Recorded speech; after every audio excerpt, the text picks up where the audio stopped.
कि मीडिया की एंट्री नहीं थी, जिसकी वजह से बहुत ज्यादा सूचनाएं हमारे पास नहीं आ पा रही है। जो आधिकारिक तौर पर पुलिस से हमारी बातचीत हो रही है उसमें ये फिलहाल सूचना मिली है कि सीएम पर हमला करने की कोशिश की गई, आरोपी वहीं मौजूद था, मौके पर पुलिस मौजूद थी, उसको हिरासत में लेने की कोशिश की गई है। लेकिन ये सुरक्षा में चूक का बड़ा मसला इसलिए है कि जन सुनवाई के दौरान ही अगर सीएम पर हमला होता है या उन्हें असॉल्ट करने की कोशिश की जाती है तो ये दिखाता है कि सिक्योरिटी लैप्स है दिल्ली में। आज के दिन की अगर बात करें चंदन, तो अब तक 60 से ज्यादा स्कूलों को एक तरफ बम से उड़ाने की धमकी मिली है, वहीं आज सीएम पर सुबह सुबह जन सुनवाई में हमला हुआ। एक बात और चंदन मैं आपको बताऊंगा, जब से सीएम रेखा गुप्ता ने दिल्ली के मुख्यमंत्री का पद संभाला है, इससे पहले वो शालीमार बाग में अपने निजी आवास पर रहती थी, वहां पर तो हजारों की भीड़ डेली मॉर्निंग में जन सुनवाई के दौरान, जनता दर्शन के दौरान पहुंचती थी।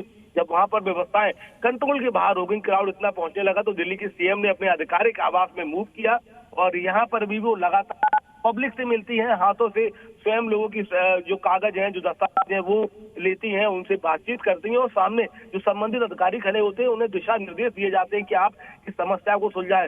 उसी दौरान ये घटना हुई है। जैसा मैंने आपको बताया, मीडिया अंदर मौजूद नहीं थी, जिसकी वजह से हमें बहुत ज्यादा जानकारी नहीं मिल पा रही है। कुछ देर में बाकायदा पुलिस अपना स्टेटमेंट जारी करेगी और तब पूरी जानकारी बाहर निकलकर सामने आएगी।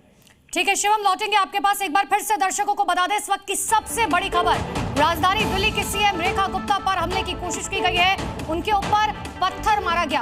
हालांकि अभी शुरुआती जानकारी फिलहाल यही मिल रही है कि सीएम रेखा गुप्ता पूरी तरह से सुरक्षित है, दिल्ली पुलिस ने उन्हें बचा लिया किसी भी तरीके से। लेकिन अभी फिलहाल आपको बता दें कि दिल्ली की सीएम रेखा गुप्ता पर हमला हुआ, जन सुनवाई के दौरान रेखा गुप्ता पर यह हमला किया गया और भारतीय जनता पार्टी ने इस हमले की कड़ी तौर पर निंदा की है। इस बारे में और जानकारी मिलनी अभी बाकी है। पुलिस की ओर से बाकायदा इस बारे में जानकारी दी जाएगी कि आखिरकार हमला करने वाला कौन था, क्या उसे पकड़ा गया है, क्या है ये पूरा मामला। लेकिन अभी जो जानकारी मिल रही है उसके मुताबिक जन सुनवाई के दौरान दिल्ली की मुख्यमंत्री रेखा गुप्ता के ऊपर हमला किया गया है और पत्थर फेंका गया है। शिवम हमारे साथ जुड़े हुए हैं। शिवम, इसका खबर से जुड़ी हुई, क्या ये कितने बजे की घटना है, किस तरह से ये घटनाक्रम हुआ है, क्या जानकारी मिल रही है? देखिए, वीकली जन सुनवाई होती है और सूत्र ये दावा कर रहे हैं कि उस दौरान ये मिस हैपनिंग हुई जब सीएम स्वयं जो जन सुनवाई के लिए दिल्ली के लोग आते हैं उनसे मुलाकात कर रही थी।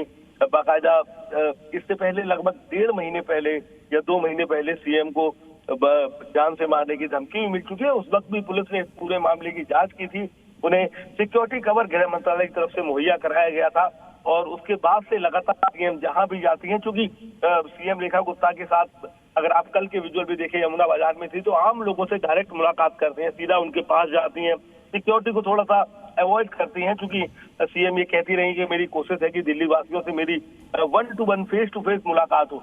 आज भी जन सुनवाई के दौरान जो जानकारी अब तक निकल कर सामने आ रही है उसके मुताबिक सीएम सिविल लाइन्स में अपने आवास पर ही जन सुनवाई कर रही थी और उसी दौरान उन पर हमले की कोशिश की गई। पत्थर या कोई और दूसरा सामान उसी तरीके का उनको फेंक कर मारने की कोशिश की गई। हालांकि मौके पर सुरक्षा कर्मी मौजूद थे, बचाने की कोशिश की गई, आरोपी को भी हिरासत में लेने की बात सामने आ रही है। लेकिन जैसा मैंने चंदन आपको बताया कि दरअसल सीएम आवास में मीडिया अलाउड नहीं होती है जन सुनवाई के दौरान, वो वहां से ऑलरेडी जो जानकारी है वो साझा की जाती है। उसी के चलते बहुत ज्यादा जानकारी अभी हमारे पास नहीं है, क्योंकि दिल्ली बिल्कुल शिवम, और ये बहुत बड़ा सिक्योरिटी लैप्स भी कहा जा सकता है कि दिल्ली की मुख्यमंत्री के ऊपर हमला करने की कोशिश की जाती है। और सबसे बड़ी बात यह है कि भारी भीड़ वहां पर मौजूद थी और इस दौरान यह हमला हुआ। बहुत बहुत शुक्रिया शिवम आपका तमाम जानकारी के लिए, फिर लौटेंगे आपके पास। तो दिल्ली के मुख्यमंत्री रेखा गुप्ता के ऊपर हमला किया गया है, सीएम को मामूली चोट आने की भी आशंका जताई जा रही है। इस वक्त ये बड़ी खबर आ रही है, दिल्ली के मुख्यमंत्री रेखा गुप्ता पर जन सुनवाई के दौरान हमला किया गया, पत्थर चला करके मारा गया है और इस बारे में अभी और जानकारी मिलने की जानकारी। और रमेश बिधूड़ी जी हमारे साथ जुड़ चुके हैं, पूर्व सांसद हैं। बिधूड़ी जी, रेखा गुप्ता के ऊपर, सीएम के ऊपर हमला किया गया है, क्या इस पर कहेंगे सर? ये कुछ ऐसे कायर लोग हैं जिन लोगों को ये पच नहीं पा रहा है कि इजीली, क्योंकि पहले नेता क्या हुआ करते थे, वो सिक्योरिटी में होते थे, आगे पीछे 4-4 गाड़ियां घूमती थी। इन्होंने भी ये कहा था केजरीवाल साहब ने, मैं आम जनता के बीच में जाऊंगा, इनके भी 6-6 सिक्योरिटी की गाड़ी ले रखी थी। आज भी चलते रेखा गुप्ता जी सहज रूप से आम जनता के बीच में गरीबों से ना मिल पाए। ऐसी कायराना और छोटी सोच के कुछ लोग हैं जिन्होंने ऐसी हरकत एक साजिश के तहत की होगी, इसकी 100% जांच होनी चाहिए और इस व्यक्ति से पूछताछ होनी चाहिए। तो ये कहीं ना कहीं ये दबाव बनाने के लिए कि आम जनता की सेवा करने, जो मोदी साहब कहते हैं कि पॉलिटिकल लोगों को जनता के बीच में जाकर उनकी सेवा करनी चाहिए। ठीक है, रमेश बिधूर जी बहुत शुक्रिया जी न्यूज से बात करने के लिए। हमारे साथ सांसद कमलजीत सहरावत भी जुड़ चुकी हैं। कमलजीत जी, सीएम रेखा गुप्ता पर हमला किया गया है, इस बारे में आपको जानकारी कोई मिली है और आपका रिएक्शन क्या है इस पर? ये बहुत ही दुर्भाग्यपूर्ण है। दिल्ली की मुख्यमंत्री श्रीमती रेखा गुप्ता जी जिस दिन से मुख्यमंत्री बनी है, वो क्षेत्र में जहां पर भी समस्या पता चलती है वहां पर जाती हैं, खुद उस जगह पर पहुंचती हैं और जन सुनवाई दिल्ली ने बहुत सालों के बाद ही की है। पिछले मुख्यमंत्री 10 साल में कोई जन सुनवाई नहीं करते थे और रेखा गुप्ता जी के घर पर और ऑफिस पर लाइनें लगती हैं। ये हमला अपने आप में लोकतंत्र के लिए एक बहुत बड़ा धब्बा है, क्योंकि जनता के साथ मुख्यमंत्री का जो संबंध बना है वो बहुत ही विश्वसनीय था। तो आज अगर इस तरह की कोई घटना होती है किसी एक व्यक्ति के पागलपन से, उनके ऊपर जब हमला हुआ है, तो मुझे लगता है कि जनता के अंदर भी इस बात की बहुत तकलीफ होगी कि हमारी मुख्यमंत्री के ऊपर इस तरह का हमला किया गया है।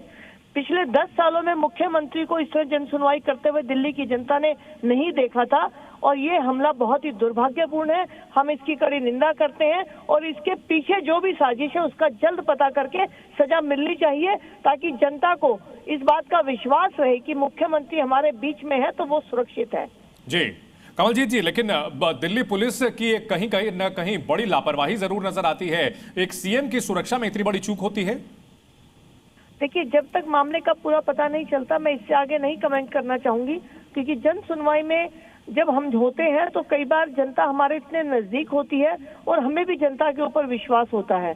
तो ये तो अभी पता चलेगा कि क्या कारण है, लेकिन मुझे लगता है कि जनता पर विश्वास करके, और जनता उन्हें बहुत प्यार भी करती है, ऐसा नहीं है। ये कोई एक आध लोग बीच में ऐसे निकल जाते हैं जिनका दिमाग नेगेटिव होता है। तो इसमें अभी जब मामले की आगे पता चलेगी तभी हम इसके ऊपर आगे टिप्पणी कर पाएंगे। जी, अगर बात की जाए दिल्ली के पूर्व मुख्यमंत्री अरविंद केजरीवाल के ऊपर भी कई बार पहले हमले हुए थे और उसको लेकर के राजनीतिक बयानबाजी भी होती थी। क्या आपको लगता है कि ये कोई राजनीतिक व्यक्ति हो सकता है जिसने हमला किया होगा? देखिए, जैसा मैंने आपको कहा कि इतनी मुख्यमंत्री जो हमारी लोकप्रिय हैं उनके ऊपर कोई हमला हो रहा है, अभी सिर्फ उन्हें 5 महीने आए हुए हैं, तो कोई कारण हो नहीं सकता है सिवाय कि किसी राजनीतिक कारण के या किसी के ऐसे दिमाग की सोच जो ऐसा नेगेटिव व्यक्ति है। क्योंकि 5 महीने में उन्होंने जो किया है वो जनता को समर्पित होकर किया है और जनता का उनसे कोई शिकायत नहीं है। हर व्यक्ति उनसे बहुत संतुष्ट है, वो बहुत मेहनत कर रही है, जनता के हित में काम कर रही है। तो ये जरूर कुछ ना कुछ ऐसा कारण है जो किसी व्यक्ति विशेष का है, जनता में उनके लिए बहुत स्नेह है। जी बहुत शुक्रिया कमलजीत सहरावत जी जी न्यूज से बात करने के लिए। जी न्यूज।